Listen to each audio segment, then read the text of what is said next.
நம்ம வந்து ஏந்திரம் பழம் வாங்கி வச்சுருக்கோம் 2 பழம். இந்த பழத்தை வந்து நல்லா கல் மாதிரி இப்படி இருக்கணும், குள குளன்னு போயிடக்கூடாது. இப்போ நம்ம வந்து இந்த பழத்தை வச்சு பழம் பூரி செய்ய போகிறோம். இதை வந்து நல்லா பீஸ் பீஸாக வெட்டணும். நமக்கு அப்படியே 2ஆக முழுசாக அப்படியே போடலாம் கீரி. ஆனால் எண்ணெய் நிறையா ஊற்ற வேண்டி வரும். நம்ம இந்த மாதிரி சிறுசாக வெட்டி வச்சுக்கிட்டோம்னா எண்ணெய் கொஞ்சம் ஊற்றினாலே போதும்.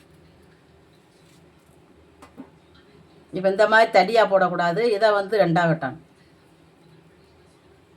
நம்ம வாழைக்காய் பச்சை மாதிரி தான் இருக்கும் சுடணும். ஆனால் இனிப்பு அதுவும் அவ்வளோ நல்லாயிருக்கும் சாப்பிட்றதுக்கு, கொண்டான் இருக்கும். சூடாக சாப்பிட்றத விட ஆறின பிறகு சாப்பிட்டோம்னா அப்படி இருக்கும். இந்த மாதிரி நம்ம வெட்டி வச்சுக்கிறோம்.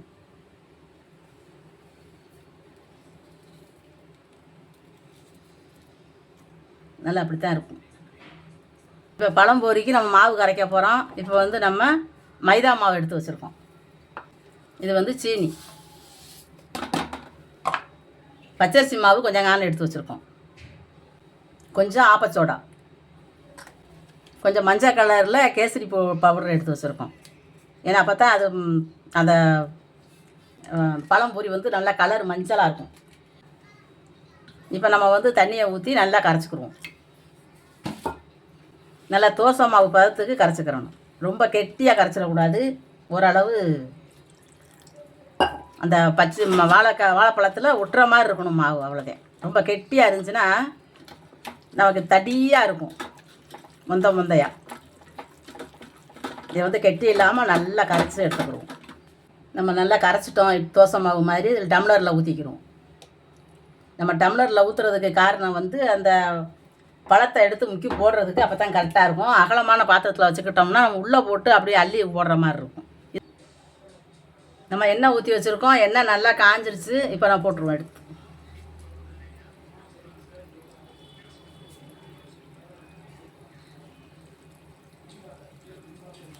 எண்ணெய் நிறையா ஊற்றி வச்சுக்கிட்டோம்னா நிறையா போடலாம். இதுன்னா நமக்கு ஒரு தடவை 2 தடவையிலேயே போட்டுடலாம். கொஞ்சம் கால் நம்ம ஆப்பச்சோடா போட்டிருக்கோம். நம்ம ஆப்பச்சோடா வந்து நம்ம சில இது செய்கிற போது நம்ம போடாமல் இருக்க முடியாது, எப்படினாலும் போட்டுத்தான் ஆகணும். சில பேர் போடுவாங்க, சொல்ல மாட்டாங்க. நான் போடுறத சொல்லிடுறேன், அவ்வளோதான். இது நல்லா வேகட்டும். நம்ம வெந்ததுக்கப்புறம் நம்ம திருப்பி போடுவோம். இப்போ ஒன்று ஒன்றா திருப்பி போடுவோம். பழம் வந்து நம்ம எண்ணெயில் போட்டு வேகும்போது இன்னும் கொஞ்சம் சாஃப்டாயிரும். ஏன்னா ஏற்கனவே அது பழுத்த பழம் தானே. நம்ம வாழைக்காயில் பச்சை சுடுறதுக்கும் வாழைப்பழத்தில் சுடுறதுக்கும் நிறைய வித்தியாசம் இருக்குது. சில பேர் நினைப்பாங்க வாழைப்பழத்தில் போய் பச்சை சுட்டு சாப்பிடணுமா அப்படின்னு நினைப்பாங்க. நம்ம சீனி எல்லாம் போட்டு சுடுறோம்ல, ரொம்ப நல்லாயிருக்கும். எடுத்து சாப்பிட்டுக்கிட்டே இருக்கணும் போல் தோணும். அந்த அளவுக்கு இந்த பழம் வந்து அப்படி இருக்கும். மற்ற எல்லா வாழைப்பழத்துலேயும் போட முடியுமான்னா தெரியல. போட முடியுமா என்னங்கிறது எனக்கு தெரியாது. நான் செஞ்சது இதில் தான், ஏந்திரம் பழத்தில் தான் நான் செஞ்சுருக்கேன். ஏற்கனவே நான் வீடியோ ஒன்று போட்டிருப்பேன். இது வந்து நம்ம ஊர் பக்கம் வந்து செஞ்சு சாப்பிட்டு பழக்கம் இல்லை. கேரளா பக்கம் அதை செஞ்சு சாப்பிடுவாங்க போல இருக்குது. நம்ம அதெல்லாம் பார்த்து தான் நம்ம இந்த மாதிரி செஞ்சு சாப்பிட்டு பார்த்தா அவ்வளோ டேஸ்ட்டில் இருந்துச்சு. இப்போ நல்லா வெந்துருச்சு. இதை நம்ம அரிச்சு எடுத்துக்குவோம். இந்த அளவுக்கு வெந்தால் போதும். வேகாத மாதிரி தெரியும், ஆனால் நல்லாவே வெந்திருக்கும். நம்ம வந்து பழப்பூரி சுட்டுட்டோம். ஏந்திரம் பழத்தை வச்சு பூரி சுட்டுருக்கோம், பச்சை மாதிரி. ஆனால் பச்சையை நம்ம சொல்ல முடியாது, அதனால பழம்பூரி. இப்போ நம்ம நல்லா பச்சரிசி மாவுலாம் போட்டிருக்கிறதுனால நல்ல ஒரு இதாக இருக்குது. ரொம்ப குளன்னு இல்லாமல் இருக்குது. சூடு ஓவராக இருக்குது.